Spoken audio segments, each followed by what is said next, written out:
Hello, podcast family. Hope you guys are having a great day. Welcome back to a brand new episode of Design Break Podcast. I'm your host, Roark, and today's episode, we are unraveling a trend that has been stirring up the design world, the rise and potential fall of design subscriptions.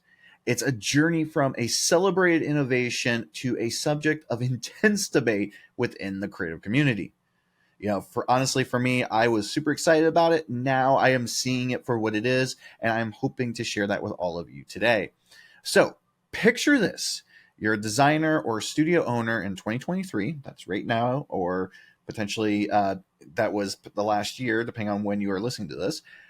Navigating a landscape where traditional project work is being overshadowed by an allure of predictable, steady income through the form of design subscriptions. It's an enticing concept, consistent work from a stream of regular clients. But as the trend unfolds, questions and complexities arise.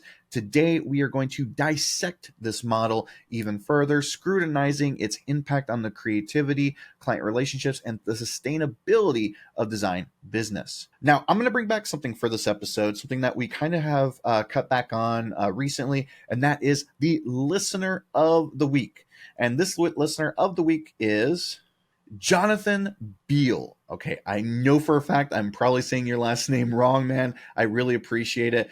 Me and Jonathan actually used to play Call of Duty quite a bit in the past.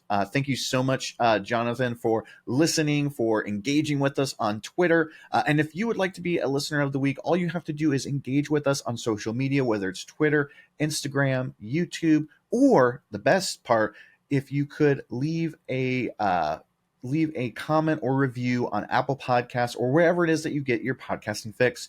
We're going to try and work more of these listener of the weeks into these episodes. And before we dive into today's episode, I want to give another huge shout out to Creative South. This is something that I've been doing in every episode for probably the past 3 or 4 episodes. But I feel like Creative South is a cornerstone event for creatives like all of us. It's not just a conference, it's a convergence of talent and ideas and inspiration. At Creative South, we don't just attend, we immerse ourselves in a world of creativity. The 2004 conference promises to be a beacon for creative minds seeking growth, connection, and inspiration. As someone who's been a part of this amazing gathering for years, I can attest to the transformative powers that Creative South has. So don't wait. Visit www.creativesouth.com to be a part of this event and buy your tickets today. All right. Now, let's steer back to our main topic and peel back the layers of design subscription models, a subject we first touched upon in episode 32 of the podcast as part of our profitable pricing mini-series. We're not just talking about a billing method, we're exploring the paradigm shift in the design industry. And our first point takes us to the heart of why this model gained so much traction and how it is reshaping the way that designers and clients interact. Now, for those of you who may not have ever heard of a design subscription, a design subscription is a business model where clients pay a fixed monthly fee for ongoing design services. Now, you can think of this very similarly to a streaming subscription like Netflix, Hulu, Disney Plus, but for creative services. So a design subscription is what we like to call a productized service, where studios and individual creatives offer package plans with fixed prices and expectations catering to companies of different sizes, industries, and overall need. And honestly, when I first heard about design subscriptions, I thought it was like the perfect example of a productized service for clients. And, you'll see as we dive into why I thought that. And then we'll talk about the downfall of why I think it's not anymore. But let's talk about the appeal of the subscription model. So for freelancers and studios in particular, it offers you predictable income. A steady reoccurring revenue stream is honestly a significant draw. This predictability in income helps in financial planning, stability, which is often a challenge when it comes to project-based or gig-based work. And honestly, as a freelancer who's been doing this for so long, Predictable income is probably one of the best forms of income when it comes to running your own business, to being a freelancer. And it's why things like retainers have often always been a great lure for creatives. Now, some people agree that retainers are great, some people disagree with it. I personally love retainers. I love long-term contracts with clients.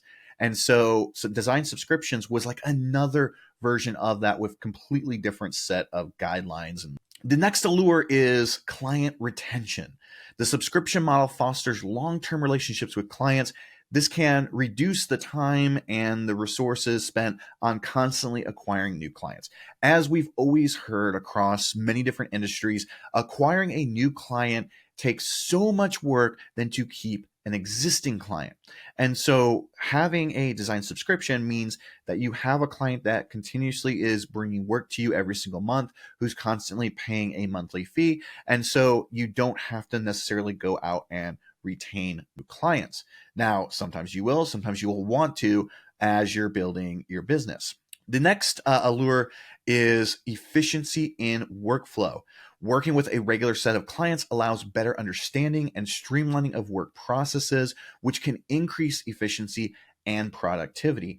As you're working the same process over and over again for every single project or every single client, you're going to get faster. You're going to get better at what you do. And the fact that you're able to create a process that's very efficient and continuously putting things out, then you're going to be able to fine tune that. You're going to get better at it over time. The next lure is scope of upselling. As the relationship with clients strengthens over time, there's a potential to upsell additional services or higher tiers of the subscription. Now, this is something that I feel like is a little bit more difficult with a design subscription, but it's something you see across all different business models, all different pricing models for design, where you can easily upsell clients to additional projects by asking them, is there anything else that you need help with before you finish a project, and so on. And then the last allure here is reduced marketing efforts. And this kind of goes back to the client acquisition part, but with a stable client base, less effort and funds are needed to be allocated towards marketing and outreach activities. I honestly think that this is probably the lower tier version of that. I think that almost every single design studio or freelancer should always be marketing their services and the things that they do. They should always be posting and sharing and just continuously working on building a bigger client base. Now, the same thing can be said. There are also some very important allures for clients as well. It's not just one-sided. It's a two-sided business model that benefits both freelancers as well as their clients. So here's some benefits that clients could find from having or working with a design subscription. Number one, it's cost effective. For clients, especially startups or small businesses, a subscription model can be more budget friendly. It provides access to professional design services without the high costs usually associated with ad hoc projects. Now, for instance, here, a good example of a design subscription for a monthly fee would be, let's say, $3,000. That would be a good idea. So every month, a client pays their designer or their studio $3,000 a month in order to get a specific range of design services. When they pay that $3,000, they know that they have a specific scope or a specific amount of work that their designer can do, that their studio can do. And so they're able to plan out, they're able to be more cost effective, because if they were to pay a retainer or if they were to pay based on per project basis, that $3,000 could be $5,000, $10,000, $15,000, depending on who they are working with. And so their needs might not be that extravagant. And so a small design subscription might be all that they need. The next lure is consistency in quality. Clients receive a consistent level of quality and service. They get familiar with a particular style and can expect a standard of work that aligns with their brand. So the more that you're developing these projects or these tasks for your clients, the more you're able to keep up quality, the more you're able to quickly understand what their needs are, what they're expecting which of course is the same for retainer or a long-term contract with the client as well. The next one is flexibility and accessibility. Clients can submit requests as needed without hassle of negotiating and setting up new contracts, new statement of works for each project. The flexibility is particularly appealing for businesses with ongoing design needs. Now, one thing that I'm going to note here, and we're going to talk about this, I think, a little bit later, is that with these this flexibility and accessibility, there are drawbacks in that there's only a set number of things that you can do every single month. And so if you are a client who has very high demand, you need a lot of stuff from your creative team or from your designers, freelancers, whatever, you're not going to be able to use this system because you're going to have too many needs. And we'll talk a little bit about that later on. And then the next one here is time efficiency. This model saves time for clients in terms of vetting designers for each project, negotiating contracts, and onboarding new designers. So basically what it does is it makes you a vendor of record, an agency of record, studio of record, and you're basically their go-to for projects. Again, a lot of these client side pieces are pieces that work for other business models, other pricing models for design. And then the last one here is kind of very similar to the first one, which is predictability in expenses. Much like the freelancers, clients also benefit from predictability of the expenses, aiding in their budgeting and financial planning. I can tell you this from my own personal experience with long-term contracts and retainers. Clients love a specific price point on invoices because when they do that, they can say, okay, 6 months of working with Blue Cyclops is going to cost X amount. 6 months working with another agency, where we're doing one-off projects here and there versus a long-term thing could cost us 3 or 4 times that much. So being able to predict how much they are spending, how much they are budgeting helps out dramatically. With all that being said, let's actually talk about one of the biggest examples of design subscriptions. And in fact, if you have heard about design subscriptions before, it was probably based on this person's model. So the best example of design subscriptions and the source of its popularity came from Brett Williams, the founder of Design Joy. I first heard about Design Joy and Brett, I think it was on the Futures podcast with Chris Do, and I was enamored by it. I was like, oh my God, what they were talking about, how they were talking about it was just spectacular. Go check them out. Go check out the Futures podcast. You won't regret it. There's a lot of great information there. And it's also good to hear, the whole basis of a design subscription from their own conversation. But coming directly from Design Joy's website, Design Joy operates on a single yet effective premise. Clients pay a flat monthly fee starting at $4,995 for unlimited design services. This model is akin, as we said before, to popular subscriptions like Netflix, but tailored for design needs. Clients can request a variety of design works, including marketing materials, promotional content, and social media graphics. And so honestly, when you look at that, you're like, okay, that's pretty interesting. And when you dive deeper into how their system works, there's a lot of appeal. So for freelancers, so we're going to talk about the appeal of this. For freelancers and studio owners, Design Joy kind of represents that paradigm shift towards financial predictability and client retention. It offers a consistent income stream and opportunity to build long-term client relationships. And for clients, it provides a cost-effective, flexible, and accessible design solutions, ensuring a consistent quality of work with predictable expenses. Now, here are the challenges with Design Joy's model. While the model is appealing for predictability and efficiency, it brings with it a set of challenges that a lot of people may not think about. For instance, managing workload, ensuring creative quality, and meeting diverse client expectations are aspects that require careful balance that under the right person's tutelage, you can definitely do it. But a lot of people may not have the fortitude needed for a challenge like this. There's also some other challenges. As I was doing research, as I was exploring and talking to a lot of people who have jumped on the design subscription bandwagon, that I've constantly seen over and over again based on the Design Joy setup.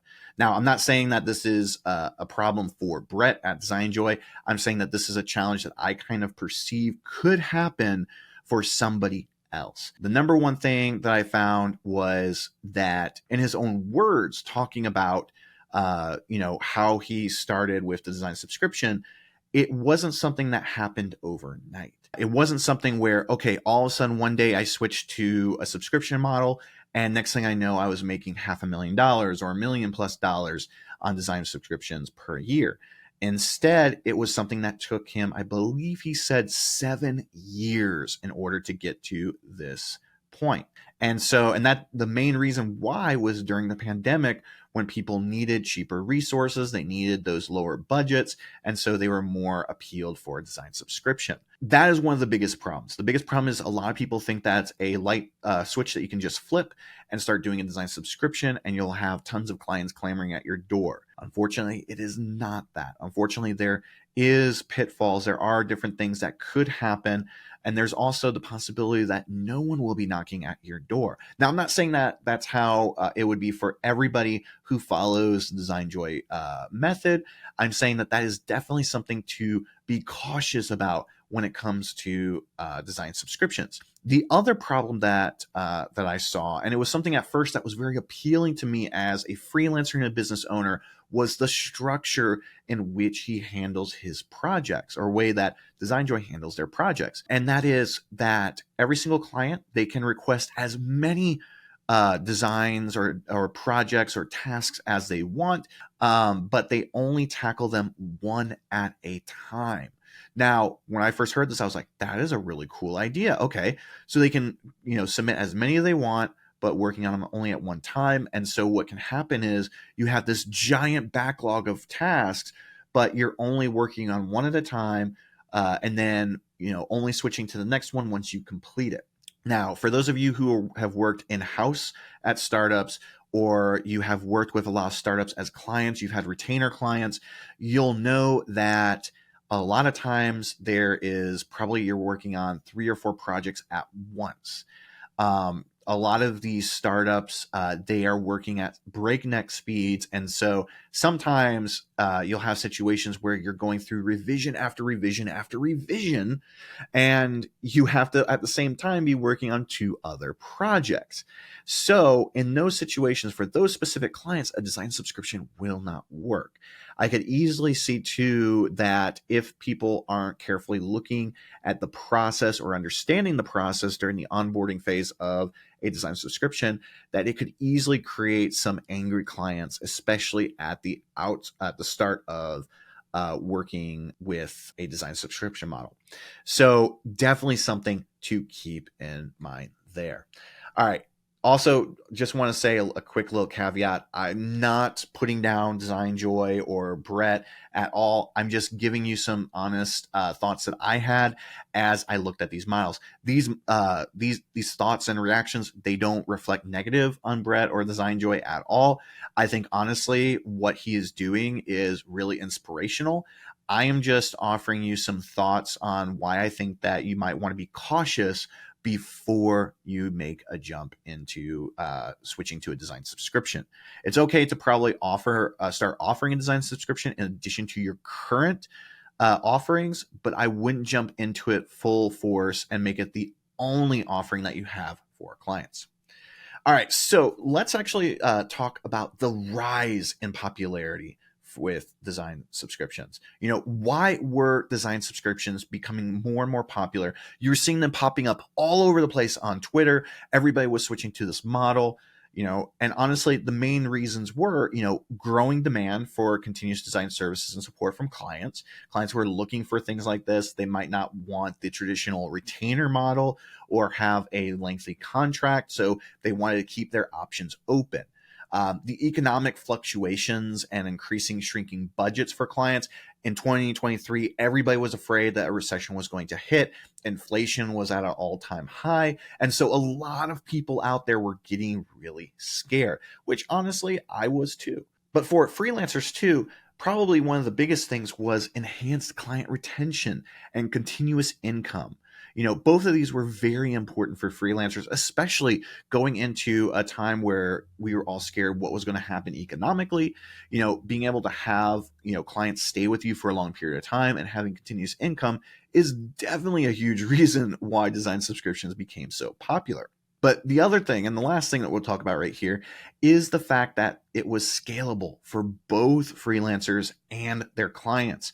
So this made it a very, very attractive business model for design. Now, we kind of delved right there into why the design subscription model became so popular with freelancers, and barely touched on it for clients.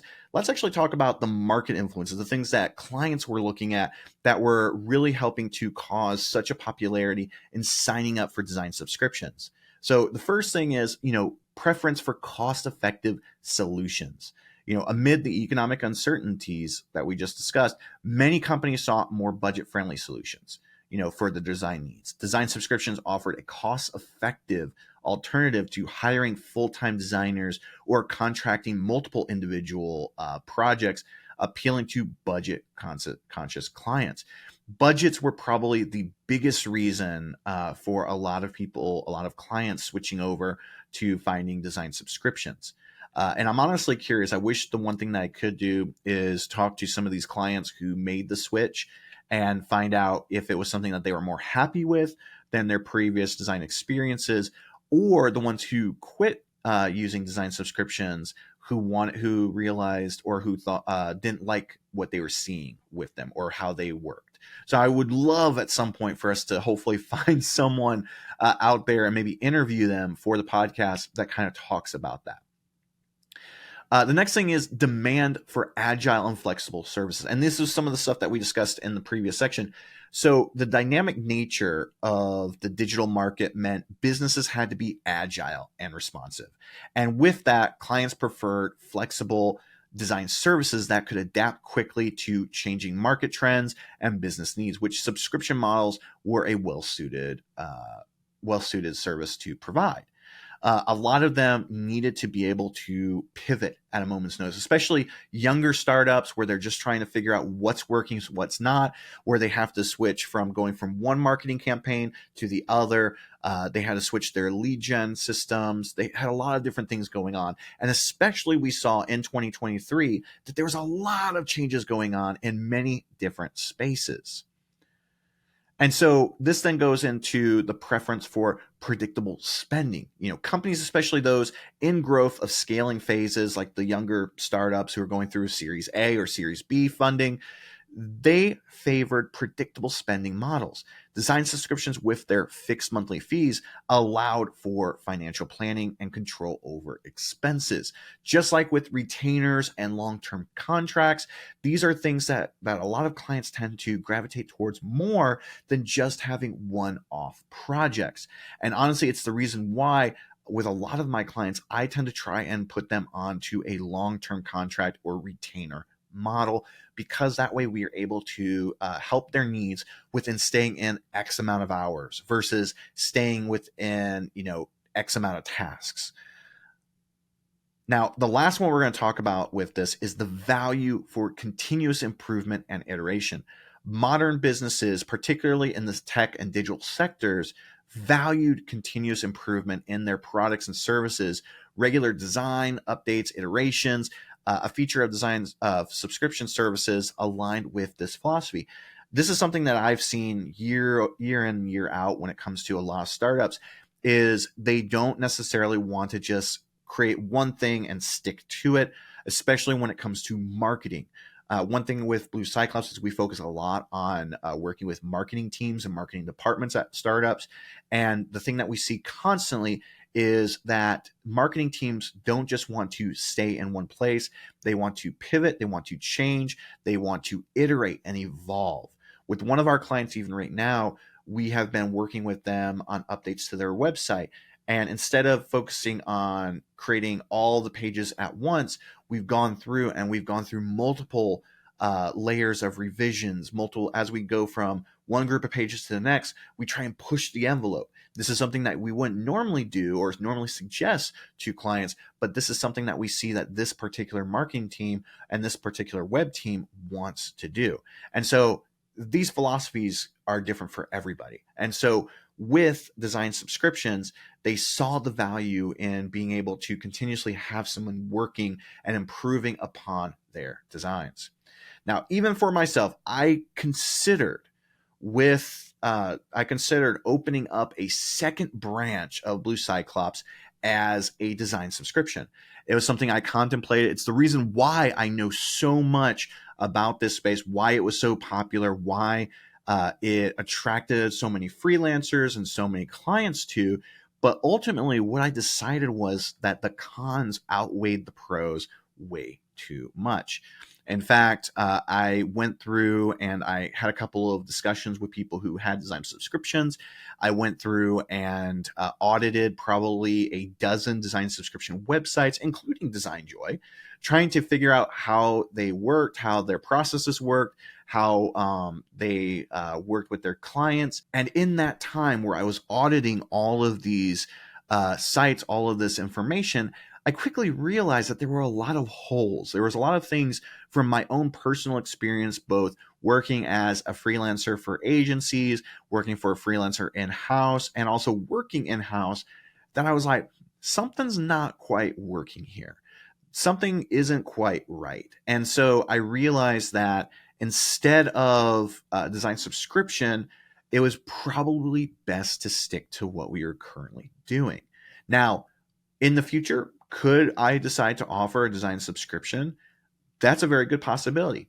Will it be for every one of our clients? No. It's honestly, it would be designed specifically for a specific clientele or client archetype or persona. It would not be for every single client because it doesn't work for every single client. With the clients that we currently have and the clients that we love working with, a design subscription would not work because of their continuous needs that they have. If I was someone who was completely all about the money, I could definitely switch to a design subscription, and my clients probably would have to pay a lot more money compared to what they currently pay.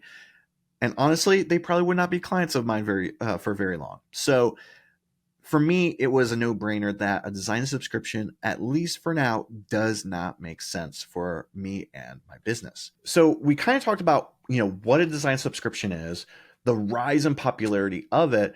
Now let's actually talk about the downside of design subscriptions. Of course, I've kind of, put this in there throughout the whole episode, but let's actually focus on that.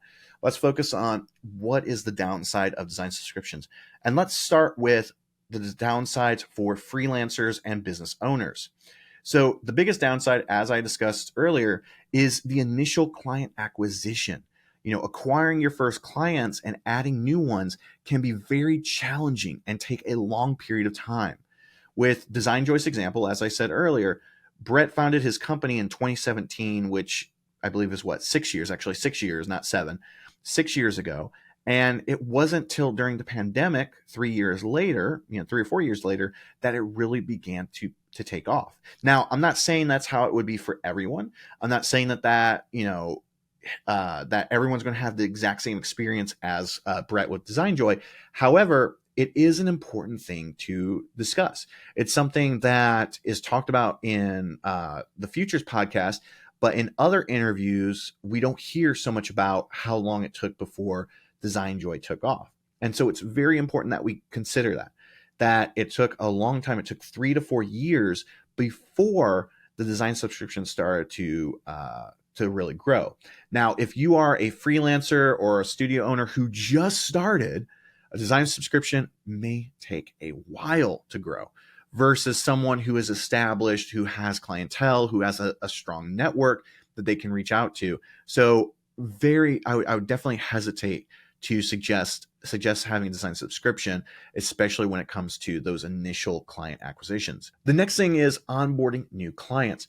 There is a major startup cost of time and resources to create a perfect and fine-tuned onboarding process for you and your clients so that they know exactly what to do in submitting requests, expectations, and much more. And the thing is especially with your first, let's say 3 to 5 clients, you're going to be finding all of the mistakes in your system very quickly from them. And sometimes they're going to be costly, especially if you don't outline things precisely to where clients can easily understand exactly what they are buying and they understand how to submit things. There could be moments where they submit requests the wrong way. You didn't know about it. Next thing you know, they're like, "Hey, where is all of our designs?" So you have to make sure that the onboarding for new clients is very, very strong. And so that takes a lot of time. I know this firsthand because we have been working on onboarding documents for the last 3 months for new clients. So it's not something that is very easy or very quick to do, especially because a lot of these design subscriptions are 1 or 2 person teams. So it's going to take a lot of time. It's going to be quite a bit. The next thing is workload management. Managing a consistent and potentially high volume of work each month can lead to burnout very quickly, especially for solo freelancers or small studios. Balancing multiple subscription clients simultaneously can be very challenging. So, in a lot of instances, when you first start your subscription, you might not have a lot of clients. You might have, like I said, maybe 2 or 3. If you're lucky, some people will have one or even none. And so, as you grow, though, as more and more clients get added, when you go from 3 clients to 5 to 10 to 15, the more you add, that means more requests, more time. Next thing you know, you're sitting on your couch and you started in the morning. Next thing you know, you're like, wait a minute, why is it dark outside? Because you're still not even halfway through all of the requests that the clients have. So you have to be very, very careful about your workload management and having systems in place. The next thing is creative limitations. Continuous work with the same clients may limit your creative diversity. Freelancers and studio designers might find themselves stuck in repetitive patterns, hindering their creativity and innovation. And honestly, it also will affect burnout. It'll quickly cause burnout with your creativity.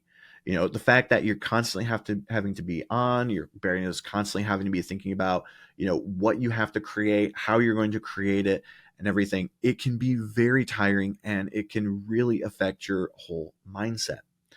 The next one is income ceiling. Unlike hourly or project-based work, where income can scale with the project's size and complexity, subscription models typically have a fixed income ceiling. This can limit revenue growth potential, especially if the subscription fees are not proportionate to the work required.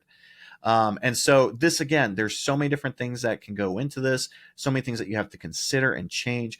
And honestly, with a design subscription, a lot of times what you can do is you can spread out over months all the tasks that the client needs. Of course, they probably will need it in 1 month versus 3 months, but it is going to be harder for you to kind of upsell, increasing a subscription in order to handle the workload. So it's definitely something to think about there. And then the last thing we're going to discuss here is client dependency. So a heavy reliance on a few subscription clients can create a risky business scenario. Losing one major client can significantly impact the revenue, making the business model less stable than it appears. So still, like, you have this regular income, but then if you can't meet one client, you can't like go through and produce what they need, they might drop off. Then you lose a chunk of your income.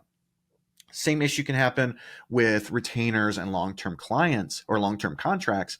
And honestly, it's just something that you have to deal with. So it's not necessarily something that's unique for design subscriptions, but it definitely is a hole in the armor. So let's go over a list here of why a design subscription might be a downside for clients. The first one is value for money. Clients might not always have enough design needs to justify the monthly fee, leading to situations where they are paying for services they are not fully utilizing. This was actually something that was brought up in a few different podcasts I heard on design subscriptions, where people likened it to a gym subscription, right? Where you're paying monthly for a gym, you're not going, and you're kind of like just paying for it or you might just forget about it. Now, this might seem like a big value to some freelancers. It absolutely is not. It is not a value whatsoever, because what happens is clients will quickly be like, wait a minute, we've been paying for 6 months for this and we haven't used them. And the next thing you know, unless your contract is iron tight, they might come back to you like, hey, we would like a refund because we never used these services. Or you might not have reached out to them. They're like, hey, you didn't remind us that we were still paying on the system.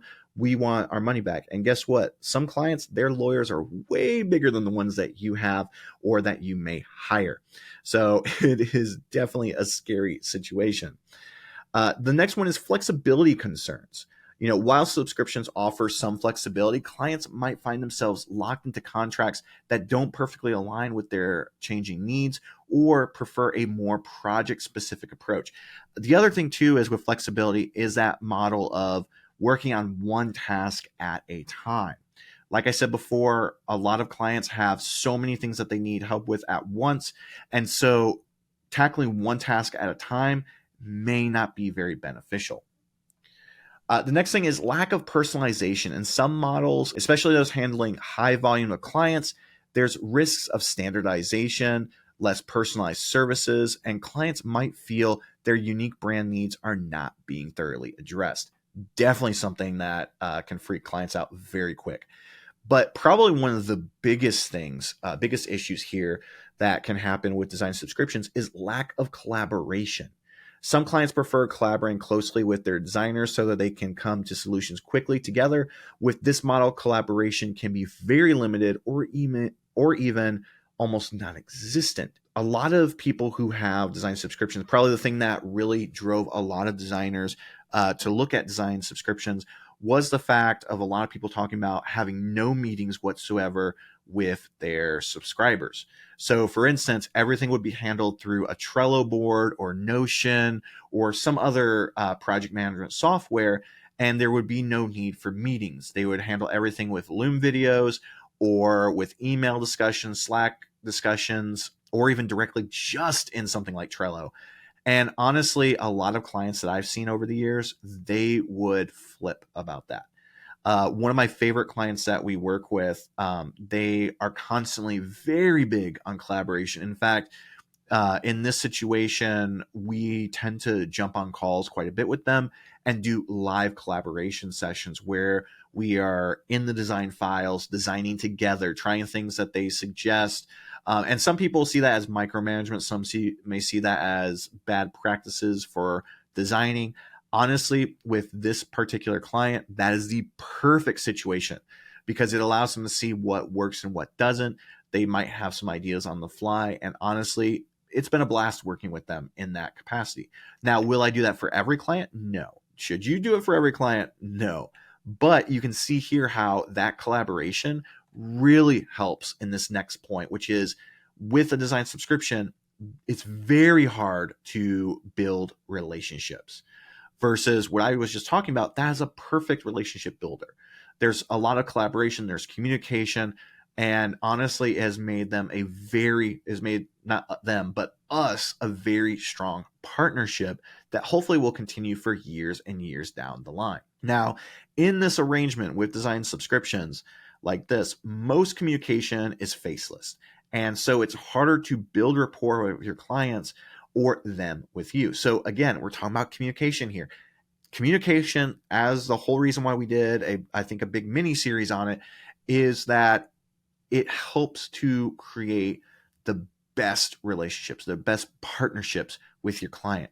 It allows them to feel like they've been heard. It allows them to understand very quickly your suggestions, what you're thinking, and everything like that. And then the last thing that we're going to talk about with that pertains to clients with the downside of design subscriptions is innovation stagnation. For businesses that require innovation and constantly evolving designs, the subscription model may not be the best fit, as it might encourage more routine and less innovation approach, more of just production. And that honestly is one of the biggest problems with design subscriptions. Is a design subscription is designed for production. If you are a creative who loves to solve problems, if you are a creative who loves to get into the weed of things, a design subscription is not for you because its main focus is production. If you want to be a production designer who you're just creating, you're just churning out work like that, like crazy, without learning or increasing your capacity for problem solving or creative leadership, then yes, that's perfect. The design subscription works. However, if you're someone who wants to improve the lives of your clients, improve the work that is going into it, you don't want to focus on being a production powerhouse. I have worked in 2 production powerhouses in my life. It was miserable. And honestly, if I did that with Blue Cyclops, I know that me and my team would be very, very miserable. As we've like talked about this, we talked about the ebbs and flows, the good and then the bad of design subscriptions. Now, I want to talk a bit about why my perspective changed. So as I said, at first I was super excited, super gung-ho. I was sharing on social media, and I was even sharing here on the podcast that I was really excited to explore the possibilities of adding a design subscription to Blue Cyclops. During that initial excitement, I was like, okay, this is going to be great. This is something that I believed could easily start, a secondary income stream for Blue Cyclops. It wouldn't be the primary income stream, but it would be a great secondary or tertiary stream down the line. And as I said before, I spent plenty of hours planning and creating diagrams on how the subscription would work, how others have worked, auditing countless landing pages and websites for agencies and studios and freelancers who all were doing subscription based models. And the problem I kept running into was that the subscription model went against how I wanted to run my studio, Blue Cyclops. I want to build a strong relationship with all of my clients and be there for them, providing value in a range of different ways, which I do with my retainers, long-term contracts, as well as sending them things that I know will bring them value with their business. What I found with a design subscription is that it was a quick way to get to white labeling, where basically you hire people to do the work and you put it under your label. So like what it would be is it would be us taking Blue Cyclops, hiring a bunch of people overseas and having them do the work for super cheap, and then making boatloads of money off of their work, making huge profits, fulfilling all these needs with that work, which is something that I didn't want to do. I've seen so many agencies and studios do it in the past. Honestly, thinking about it, it makes me sick because I don't want to do that. I don't want the quick and easy win. I don't want to make tons of profits that, aren't done in what I consider the right manner. And I'm not knocking the people who have done that, to each their own, honestly. And, I've seen people do this in other fields and other aspects. I prefer to have someone that I work with, for instance, everyone that I work with, they're here in the United States. They're all within, a few hour time zones. And we're able to have a very collaborative, experience through Slack and through video calls and things like that, versus just hiring people off of Fiverr or hiring a ton of people, in Malaysia or the Philippines or Poland. Like, I wanted to make sure that everyone I bring on the Blue Cyclops team, they, are making the money that they need. They are, happy in the work that they are doing.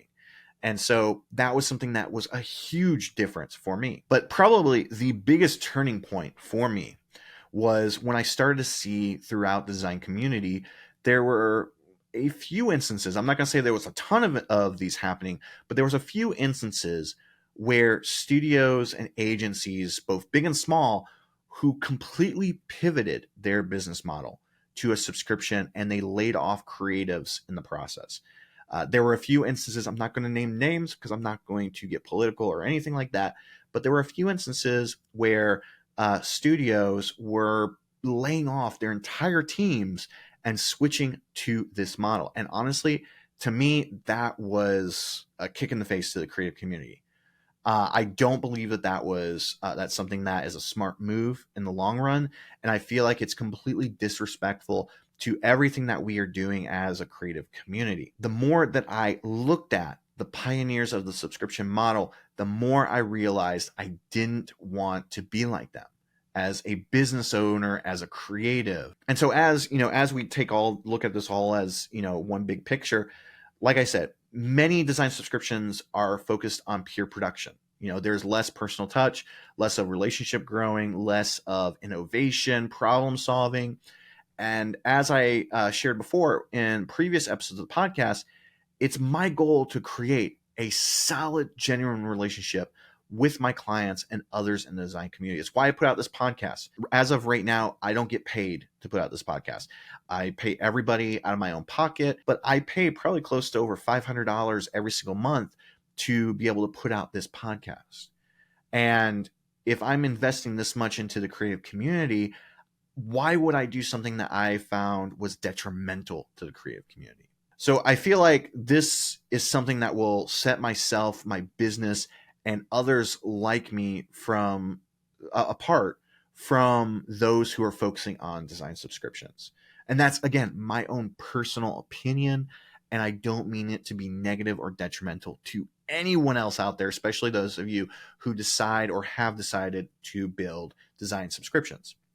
Now, the last thing we're going to talk about in today's episode is the future of design business models. And these are just some predictions for the future. With design business models, I believe that they will continue to change and evolve over time, especially based on client needs, technology, and of course, economics. That's probably one of the biggest factors that help change or force change within design business models. I believe that the future will be not just a singular type of model, but a blended business model for designers, studios, freelancers, where you will see, things like subscription services with traditional project-based work, offering clients more customized solutions. We're still considering for Blue Cyclops creating some sort of blended model for productized services within our current suite of creative services and offerings to our clients. But I feel like the biggest thing is that we're going to see is greater personalization when it comes to these business models. As technology allows for more tailored experiences, I think that the business models might evolve to offer more personalized client-specific services, especially those of you who do end up going the design subscription route. I think it makes more sense for you to evolve over time and to create a more personalized version of this system. And then the last one that I'll talk about here is flexible pricing structures. I think that we're also going to see that happen quite a bit when it comes to design subscriptions. I don't think that we're going to continue seeing a fixed pricing model on people's websites. I think that might change depending on people's needs or depending on clients' needs in particular. Personally, I believe that design subscriptions will still be around for many years to come, and they probably should be. I think that they fit the needs of certain clients. Some clients are looking for production-based creatives, and so this model fits them perfectly. The same can be said for the creative side of things as well. I think that a design subscription works for many clients, but it also won't work for others. So I think they will still be around. I don't think that they should go away. Again, I think that they work for some people. But that is the conclusion of today's long-winded episode. This has been an episode in the making for a while. I have been talking about making this episode for probably the last 3 months or so. And so I wanted to make sure that I shared this with all of you. If you enjoyed this episode, please remember to hit that like button or to subscribe, whether you're watching it on YouTube. If you're not subscribed to the podcast on the other platforms, like if you listen on Apple Music or Apple Podcasts, please subscribe or follow us there. If you enjoyed this episode, please share it with someone who you think will benefit from it. Please share it with someone who is grappling with whether or not they should go the design subscription route, just so they can hear my perspective on it. I think that it's very important to view all sides, not just the positive sides of things. Also, I hope you guys have a great rest of your day. And we will be putting out a lot more content this year in 2024. If you guys haven't already, head on over to thedesignbreak.com and check us out. Check out all the previous episodes. You can listen to them there. We worked very hard in December 2023 to get this new website up.